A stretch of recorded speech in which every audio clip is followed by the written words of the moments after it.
News 24 এর এখনকার সর্বশেষ সংবাদে আপনাকে স্বাগতম। প্রথমেই জানিয়ে দেব গুরুত্বপূর্ণ সংবাদের শিরোনাম, পরে থাকবে বিস্তারিত আলোচনা। প্রথমেই জানাবো রাজনৈতিক দলগুলোকে চিঠি দেবে বিএনপি। এরপরে রয়েছে কিছু বললেই খড়গ নেমে আসে মন্তব্য মির্জা ফখরুলের। এবং সবশেষে জানাবো টাকার বিনিময়ে নেতা বানানোর প্রমাণ দিতে পারলে পদত্যাগ করব বললেন ছাত্রলীগ সভাপতি। পুরো খবর পেতে ভিডিওটি শেষ পর্যন্ত। রাজনৈতিক দলগুলোকে চিঠি দেবে বিএনপি।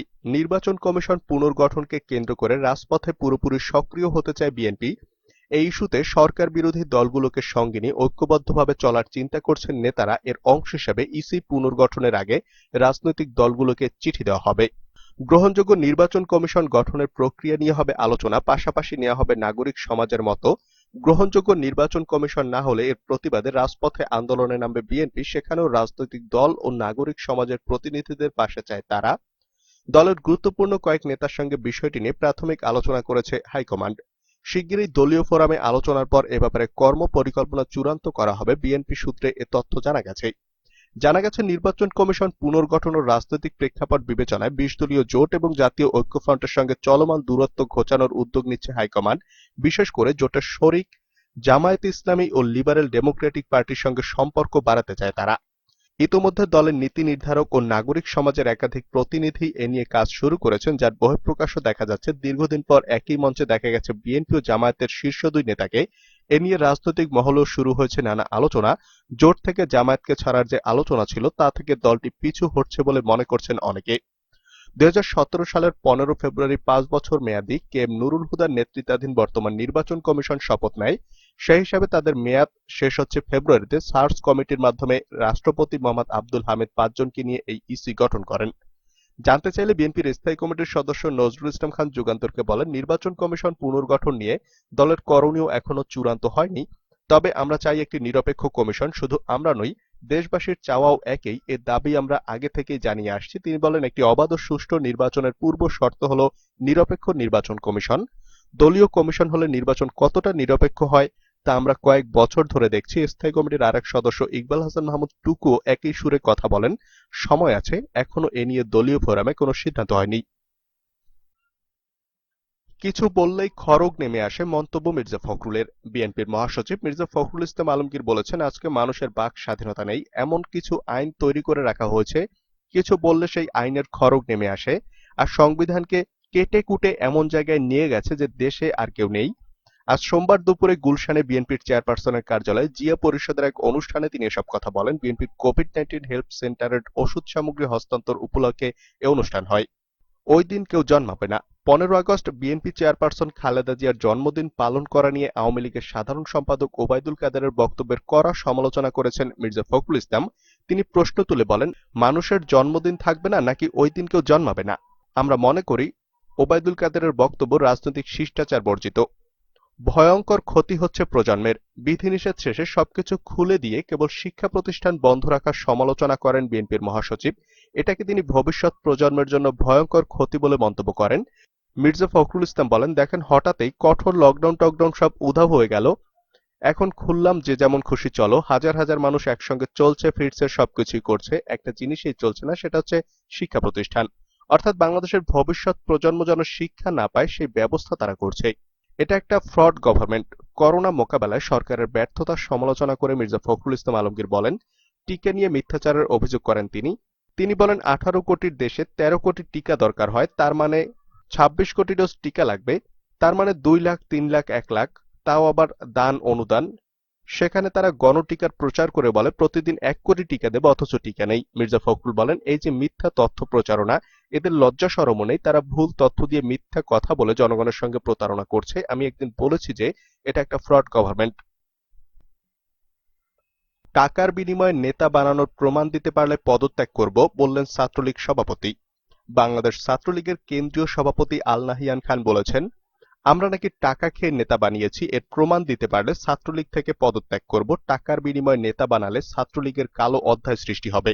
বঙ্গবন্ধু এভিনিউয়ে ছাত্রলীগের দলীয় কার্যালয়ে গত রোববার আয়োজিত এক আলোচনা সভায় সভাপতির বক্তব্যে এমনটাই বললেন আল নাহিয়ান খান। বিভিন্ন সময়ে ওঠা টাকার বিনিময়ে সাংগঠনিক কমিটি গঠন বা নেতা বানানোর অভিযোগকে ষড়যন্ত্র বলে আখ্যা দিয়েছেন আল নাহিয়ান। ছাত্রলীগ সভাপতি দাবি করেন, কোথাও কমিটি করলে শুনতে হয় যে আমরা নাকি টাকার লেনদেন করেছি। আমরা কোনো জায়গায় কোনো টাকার লেনদেন করিনি, এটা আমি বুকে হাত দিয়ে বলতে পারি। ছাত্রলীগ চাঁদাবাজি টেন্ডারবাজি করে না। বিএনপি ছাত্র রাজনীতিকে কলুষিত করেছিল মন্তব্য করে তিনি আরো বলেন, ছাত্রলীগকে নিয়ে ষড়যন্ত্র করার জন্য একটি পক্ষ দিনরাত লেগে থাকে। তিলকে তাল বানিয়ে তারা নাম সর্বস্ব পত্রিকায় সংবাদ পরিবেশন করায়। ছাত্রলীগের নেতাকর্মীরা লোভ লালসার মধ্যে পড়ে থাকে না। খালেদা জি ও তার স্বামী ছাত্র রাজনীতিকে কলুষিত করেছিলেন। ছাত্র নেতাদের হাতে তারা অস্ত্র ও টাকা পয়সা তুলে দিয়েছিলেন।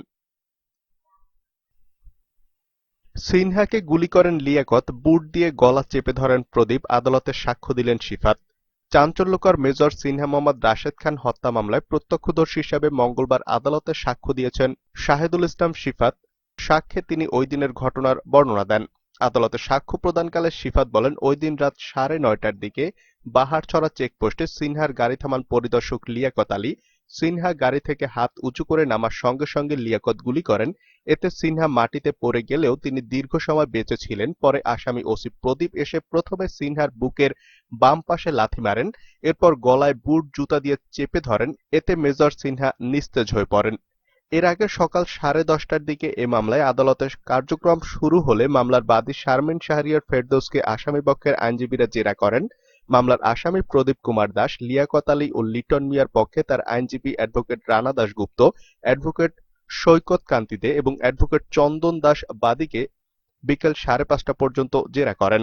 এরপর হত্যাকাণ্ডে প্রত্যক্ষদর্শী হিসেবে সিনহার সঙ্গী শহীদুল ইসলাম প্রকাশ শিফাতের সাক্ষ্য গ্রহণ করা হয়। রাত 8টা পর্যন্ত তার সাক্ষ্য গ্রহণ চলে। এদিন সকালে আদালতের কার্যক্রম শুরু হলে আসামি লিয়াকত আলীর আইনজীবী বাদী শারমিন ফেরদৌসকে জেরা করতে শুরু করেন। দুপুর 2টা পর্যন্ত চলে। জেলা ও দায়রা জজ মোহাম্মদ ইসমাইল দুপুর 2টার পর 1 ঘণ্টার জন্য আদালত বিরতি দেন। বিরতির পর ফের আদালত শুরু করলে লিয়াকত আলীর পক্ষে তার আইনজীবী আবার বাদীকে জেরা শুরু করেন। এরপর বিকেল 5:30টা পর্যন্ত জেরা করেন অপর দুই আসামি ওসি প্রদীপ ও লিটন মিয়ার আইনজীবী। যত দ্রুত কাবুল ছাড়তে পারে ততই ভালো, মন্তব্য বাইডেনের। যুক্তরাষ্ট্রের প্রেসিডেন্ট জো বাইডেন বলেছেন, আগামী 31 আগস্টের মধ্যে কাবুল থেকে সেনা সরিয়ে নেওয়ার প্রক্রিয়া শেষ করতে যুক্তরাষ্ট্র দ্রুত গতিতে কাজ করছে। যুক্তরাষ্ট্রের মিত্র দেশগুলো সেনা সরিয়ে নেওয়ার প্রক্রিয়া দীর্ঘায়িত করার পক্ষে মত দিলে বাইডেন তা মানছেন না, খবর বিবিসির। স্থানীয় সময় মঙ্গলবার বাইডেন এক বিবৃতিতে বলেন, যত দ্রুত কাবুল থেকে আমাদের সেনাদের সরিয়ে নেওয়া যায় আমাদের জন্য ততই ভালো। বাইডেন আরো বলেন, কাবুল ছাড়তে তালেবানরা আমাদের সাহায্য করছে। তালেবানদের কর্মকাণ্ড দেখে আন্তর্জাতিক সম্প্রদায় তাদের সম্পর্কে মূল্যায়ন করবে। তিনি আরো বলেন, আমরা কেউ তালেবানদের কথা মেনে নেব না। গত 9 দিনে কাবুল থেকে কমপক্ষে 70,700 জনকে বিমানে যুক্তরাষ্ট্রে আনা হয়েছে। জিয়া মুক্তিযোদ্ধা ছিলেন না, মন্তব্য হানিফের। আওয়ামী লীগের যুগ্ম সাধারণ সম্পাদক মাহবুবুল আলম হানিফ বলেছেন, জিয়াউর রহমান মুক্তিযোদ্ধা ছিলেন না, তিনি ছিলেন পাকিস্তানের এজেন্ট। মঙ্গলবার বিকেলে রাজধানীর ইঞ্জিনিয়ার্স ইনস্টিটিউশন বাংলাদেশ সদর দপ্তর রমনায় শহীদ প্রকৌশলী ভবনের কাউন্সিল হলে বঙ্গবন্ধু প্রকৌশলী পরিষদের উদ্যোগে বঙ্গবন্ধু সহ 15 আগস্টের সকল শহীদদের স্মরণে আলোচনা সভা ও দোয়া মাহফিলে প্রধান অতিথির বক্তব্যে তিনি এসব কথা বলেন। মাহবুবুল আলম হানিফ বলেন, 1975 সালে বঙ্গবন্ধু হত্যায় জিয়াউর রহমানের সম্পৃক্ততা ছিল। জিয়া তার সকল কাজের মাধ্যমে প্রমাণ রেখে গেছেন তিনি বঙ্গবন্ধু হত্যার সাথে জড়িত ছিলেন। তিনি বলেন, অবৈধভাবে ক্ষমতা দখল করে জিয়াউর রহমান ইনডেমনিটি অধ্যাদেশ জারি করেন। গোলাম আজমকে বাংলাদেশের নাগরিকত্ব দিয়ে রাজনীতি করার সুযোগ করে দেন। এর মাধ্যমে প্রমাণ হয় জিয়াউর রহমান বঙ্গবন্ধু হত্যার সাথে জড়িত ছিলেন। বঙ্গবন্ধু প্রকৌশলী পরিষদের সভাপতি অধ্যাপক ড. প্রকৌশলী এম হাবিবুর রহমানের সভাপতিত্বে আওয়ামী লীগের বিজ্ঞান ও প্রযুক্তি বিষয়ক সম্পাদক প্রকৌশলী মোহাম্মদ আব্দুস সবুর, সংগঠনের সাধারণ সম্পাদক প্রকৌশলী মোহাম্মদ নুরুজ্জামান প্রমুখ বক্তব্য রাখেন। সমাজের বিকাশ ঘটাতে গণমাধ্যমের নৈতিকতার চর্চা গুরুত্বপূর্ণ, মন্তব্য তথ্যমন্ত্রীর। সমাজ ও রাষ্ট্রের বহুমাত্রিক বিকাশে গণমাধ্যমের প্রসারের পাশাপাশি এক্ষেত্রে নৈতিকতার চর্চা অত্যন্ত গুরুত্বপূর্ণ বলেছেন তথ্য সম্প্রচার মন্ত্রী এবং আওয়ামী লীগের যুগ্ম সাধারণ সম্পাদক ড. হাসান মাহমুদ। মঙ্গলবার দুপুরে রাজধানীর সেগুনবাগিচায় জাতীয় শোক দিবস উপলক্ষে ঢাকা রিপোর্টার্স ইউনিটি আয়োজিত সাংবাদিকতায় বঙ্গবন্ধু আলোচনা সভায় প্রধান অতিথির বক্তৃতায় তিনি একথা বলেন। তথ্যমন্ত্রী বলেন, রাষ্ট্র, গণতন্ত্র ও সমাজের বহুমাত্রিক বিকাশের স্বার্থে গণমাধ্যমের প্রসার ও স্বাধীনতা যেমন প্রয়োজন, একই সাথে সাংবাদিকতা এবং গণমাধ্যমের নীতি নৈতিকতা আবশ্যক। তা না হলে রাষ্ট্রের চতুর্থ স্তম্ভ ক্ষতিগ্রস্ত হয়, রাষ্ট্রও ক্ষতিগ্রস্ত হয়। প্রসারের সাথে নীতি নৈতিকতা থাকলেই কেবল গণমাধ্যমের উদ্দেশ্য সফল হবে। কাঠগড়ায় মোবাইলে ওসি প্রদীপের কথা বলার ছবি ভাইরাল। সেনাবাহিনীর মেজর সিনহা মোহাম্মদ রাশেদ খান হত্যার চাঞ্চল্যকর মামলার শুনানির সময় কাঠগড়ায় মোবাইল ফোনে কথা বলেছেন টেকনাফ থানার বরখাস্ত ওসি প্রদীপ কুমার দাস। গ্রেফতার ওই আসামির কাঠগড়ায় দাঁড়িয়ে কথা বলার ছবি ছড়িয়ে পড়েছে সামাজিক যোগাযোগ মাধ্যমে। এ ঘটনায় তোলপাড় সৃষ্টি হয়েছে, তবে তিনি কার সঙ্গে কি বিষয়ে কথা বলেছেন তা জানা যায়নি। সোমবার কক্সবাজার জেলার দায়রা জজ আদালতে মামলার প্রথম দিনের সাক্ষ্য গ্রহণ চলার সময় এ ঘটনা ঘটে। প্রদীপের কথা বলার একটা ছবি এর মধ্যেই ভাইরাল হয়েছে। এ ঘটনায় রীতিমতো সামাজিক যোগাযোগ মাধ্যমে তোলপাড় চলছে। ছবিতে দেখা যাচ্ছে আদালত কক্ষের কাঠগড়ার ভেতরে হাঁটু গেড়ে বসে মোবাইল ফোনে কথা বলছেন বরখাস্ত ওসি প্রদীপ। এ সময় কয়েকজন ব্যক্তি আশেপাশে দাঁড়িয়েছিলেন। সূত্রে জানা গেছে ওই সময় দায়িত্বরত এক পুলিশ কনস্টেবল প্রদীপকে মোবাইল ফোনটি সরবরাহ করেছিলেন। নাম প্রকাশ না করার শর্তে একজন প্রত্যক্ষদর্শী জানান, মোবাইল ফোনে একের পর এক কল আনুমানিক ৩০ থেকে ৪০ মিনিট কথা বলেছেন বরখাস্ত ওসি প্রদীপ। ওই দিন পরনে ছিল কালো পোলো শার্ট। তবে প্রদীপ কার সঙ্গে কি বিষয়ে কথা বলছেন তা জানা যায়নি। এদিকে সাক্ষ্য গ্রহণের দ্বিতীয় দিন কারাগার থেকে আদালতে পৌঁছলে সাংবাদিকদের ছবি তুলতে দেখে বিরক্তি নিয়ে বরখাস্ত ওসি প্রদীপ কুমার দাস বলেন, আমাকে নতুন করে চেনানোর দরকার নেই। মঙ্গলবার মামলার সাক্ষ্য গ্রহণের দ্বিতীয় দিন কক্সবাজার জেলা ও দায়রা জজ আদালত প্রাঙ্গণে সাংবাদিকদের উদ্দেশ্যে তিনি একথা বলেন। এ সময় তাকে বেশ আত্মবিশ্বাসী ও চেহারা হাস্যোজ্জ্বল দেখা গেছে। প্রত্যক্ষদর্শী ও কয়েকজন আইনজীবী জানান, সাক্ষ্য গ্রহণের প্রথম দিন বরখাস্ত ওসি প্রদীপ মলিন মুখে আদালতে এলেও পরের দিন খুব আত্মবিশ্বাসী ও হাস্যোজ্জ্বল চেহারায় তাকে দেখা গেছে। মোবাইলে কথা বলার পরেই প্রদীপ আত্মবিশ্বাসী হয়েছেন কিনা এমন প্রশ্ন অনেকের।